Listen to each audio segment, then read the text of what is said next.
Base చేసుకుని first function follow ఫంక్షన్ని form చేస్తారు. ఫస్ట్ ఫంక్షన్ అంటే ఏంటి? ఎప్పుడైతే మీకు ఫస్ట్ ఫంక్షన్లో ఇలా ఒక వాల్యూస్ ఇచ్చేసి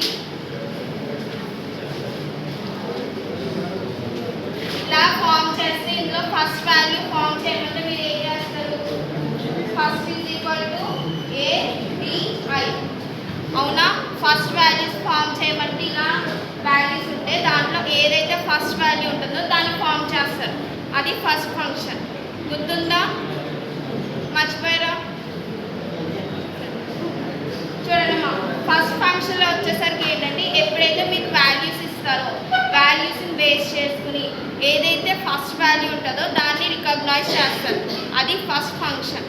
ఓకేనా? ఇంకా ఏంటంటే first of S is equal to first of A is equal to A అంటే చూడండి ఎప్పుడైతే మనకి ఒక వాల్యూ ఫంక్షన్ని మనం ఫామ్ చేయాలి అంటే ఏదన్నా వర్డ్ బేస్ చేసుకుని ఆర్ గ్రామర్ని బేస్ చేసుకుని ఫస్ట్ ఫంక్షన్ ఆర్ ఫాలో ఫంక్షన్ని ఎలా ఫామ్ చేస్తారు?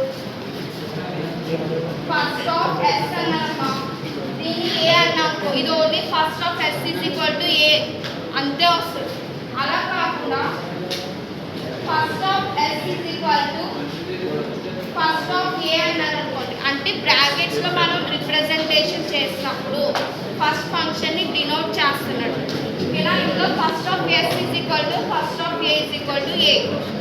Next first of A is equal to already first of A అంటే ఇక్కడ ఏం తీసుకున్నాం? A. So first of A is equal to A తీసుకున్నాం. ఓకేనా? లాస్ట్లో మనం గ్రామర్ని బేస్ చేసుకుని ఫస్ట్ ఫంక్షన్ ఫాలో ఫంక్షన్ని ఫామ్ చేస్తాం. ఫస్ట్ ఆఫ్ A డాష్ అంటే ఏమొచ్చింది? D, epsilon. And first of B అంటే B, ఫస్ట్ ఆఫ్ C అంటే G. ఇది ఓకేనా? First function. లాస్ట్లో మనం గ్రామర్ రాసాం కదా,